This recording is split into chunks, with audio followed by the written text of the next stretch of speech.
साधारणतः अहिंसा का मतलब हम सब यही मानकर चलते हैं कि किसी की हिंसा नहीं करना, किसी जीव की हत्या नहीं करना। लेकिन क्या वास्तव में गांधी का नॉन वायलेंस अहिंसा जो है सिर्फ इतनी ही तक सीमित था कि किसी की हत्या नहीं करे? एक कहानी सुनाता हूं मैं। गांधी जी प्रार्थना सभा में जाया करते थे। जब वो प्रार्थना सभा में जा रहे थे तो एक विदेशी महिला पत्रकार साथ साथ चल रही थी। उसने पूछा, वेल मिस्टर गांधी, मैं आपके इस नॉन वायलेंस के बारे में, अहिंसा के बारे में जानना चाहती हूँ। क्या अहिंसा का मतलब यही है कि किसी की हत्या नहीं करें?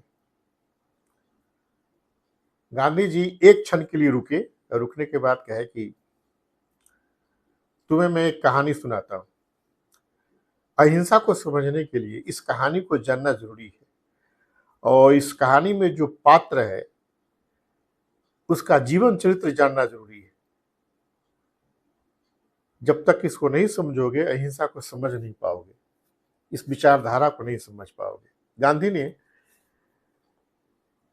गांधी जी ने कहना शुरू किया, एक कहानी सुनाई उस महिला पत्रकार को। एक अनाथ बच्चा एक जमींदार के यहाँ परवरिश पा रहा था। छोटे मोटे काम करता, वहां से उसको 2 जून का खाना मिल जाता, सर छुपाने के लिए जगह मिल गया था। उसकी परवरिश होना शुरू हो गई। समय बीता, धीरे धीरे बच्चा थोड़ा बड़ा हो गया। बड़ा होते होते इस उम्र में पहुंच गया जहां पर उसका शादी ब्याह करना जरूरी हो गया। जमींदार ने सोचा कि चलो अभी बड़ा हो गया, इसकी शादी कर देते हैं। तो पहले तो ये एक नौकर था, एक और इसकी पत्नी भी आएगी, वो भी काम धंधा में सहयोग करेगी। तो गांव के ही एक गरीब लड़की से उसकी शादी तय कर दी गई। शादी हो गई। कुछ दिन तो बहुत आराम से गुजरा। दोनों पति पत्नी ठीक ठाक से रहने लगे। कुछ दिन गुजरने के बाद में वो लड़का जो अनाथ था वो मवेशियों की देखभाल करता, खेती बाड़ी में ध्यान देता, और ये उसकी पत्नी मालिक के घर में चौका बर्तन करती, साफ सफाई का काम करती। वक्त गुजरने लगा, लेकिन वक्त कुछ दिन के बाद करवट लिया क्या कि एक दिन बहुत जोरों की आंधी तूफान आया, और उस लड़के को काम करते करते विलंब हो गया। विलंब हो जाने के बाद में जब वो घर पहुंचा, तो घर पर जब पहुंचा तो देखा कि उसके घर से कोई निकल रहा है। जो मालिक का लड़का था वो निकल रहा था। देखो वो चौंका। वो वही पेड़ के ओट में छुप गया, और छुपने के बाद में जब वो मालिक का लड़का चला गया तो घर के अंदर गया। घर के अंदर जाने के बाद में अपने पत्नी को अस्त व्यस्त अवस्था में देखा। कुछ कपड़े भी नए रखे हुए थे, चूड़ियां रखी हुई थी, कुछ श्रृंगार के साधन भी रखे हुए थे। उसने पत्नी से पूछा कि ये सब कहाँ से आया? कहा कि मालकिन ने भेजा है, मालिक के लड़के आए थे देने के लिए, अभी भी तो दे के जा रहे हैं। बात आई गई, खत्म हो गई। उस बात को उसने बहुत ध्यान नहीं दिया, तवज्जो नहीं दिया।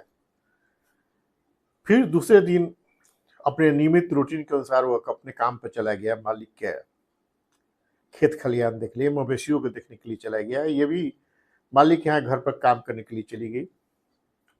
शाम में जब फिर लौटा तो देखा कि फिर मालिक के लड़के उसके घर में बैठे हुए हैं। तो वो बाहर ही छुप करके खड़ा हो गया। छुप कर खड़ा हो गया तो मालिक के लड़के के जाने के बाद वो घर के अंदर गया और एक बार पूछा अपनी पत्नी से, तुम ऐसा क्यों कर रही हो, ये गलत है।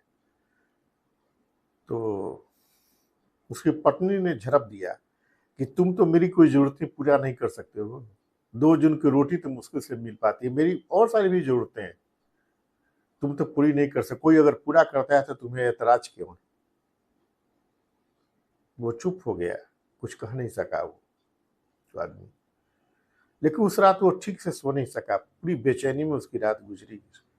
और सुबह उठकर फिर माली के खेतों में चला गया, काम धंधा में लग गया। काम धंधा में लगने के बाद में आज लेट रात में लौटा वहां से। आने के बाद अपनी पत्नी से कहा कि खाना दो, खाने के लिए खाना वाना खाया। तो उसके बाद कहा कि ऐसा है कि मैं सोच रहा हूँ कि अब इस गांव में ठीक से रोजगार मिल नहीं पाता, हम लोग की जरूरतें ज्यादा बढ़ गई है ना। ये भी मेहनत मजदूरी, इतना मेहनत मजदूरी से तो कुछ काम धंधा होने वाला नहीं है, तो क्यों नहीं हम दूसरे शहर में चले आए, जाकर वहाँ कुछ रोजगार देखते हैं, कुछ काम धंधा देखेंगे, कोई नौकरी अच्छी मिल जाएगी तो ज्यादा पैसे कमाएंगे।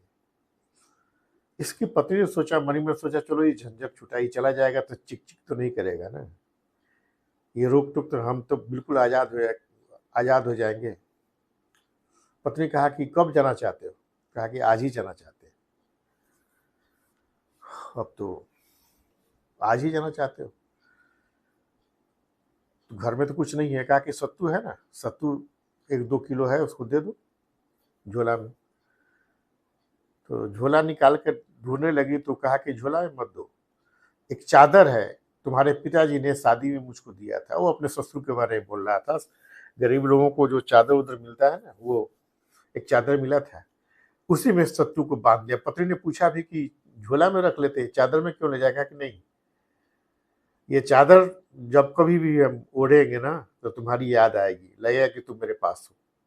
कहकर उसने मुस्कुरा दिया और उसी रात वो दूसरे शहर के लिए निकल गया। दूसरे शहर में जब गया तो दूसरे शहर में जाने के बाद 2-4 दिन तक नौकरी की तलाश किया। जब तक सत्तू था उसको खाया, नौकरी तलाश किया, लेकिन अनजान शहर, अनजाने लोग, नौकरी मिली नहीं।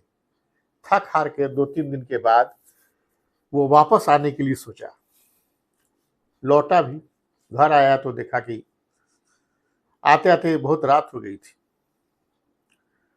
आधी रात गुजर चुकी थी, लेकिन दिया जल रहा था उसके घर के अंदर। अंदर से 2 आदमी के हंसने की आवाज आ रही थी। एक तो उसकी पत्नी की आवाज थी और एक दूसरा उसके मालिक के लड़के की थी।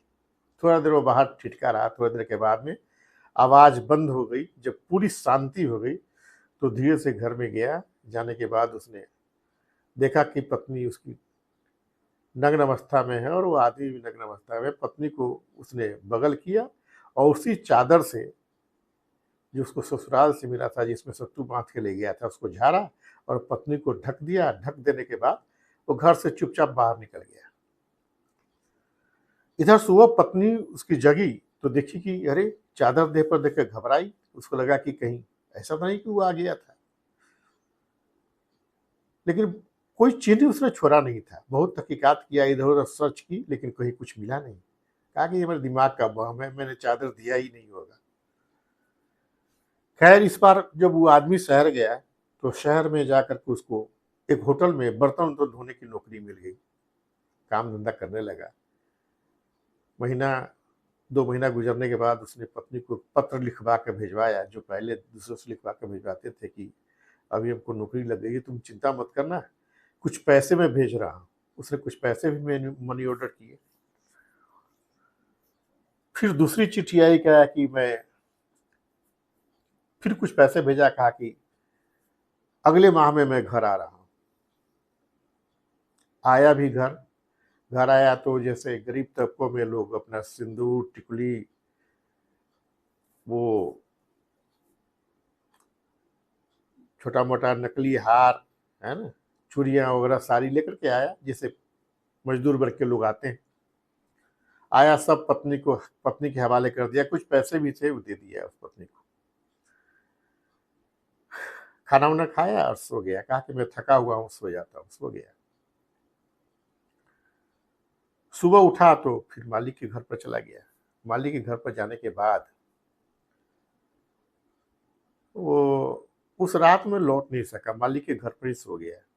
असल में वो बीमार हो गया था अंदर ही अंदर। और कुछ दिन ऐसे ही वक्त गुजारने के बाद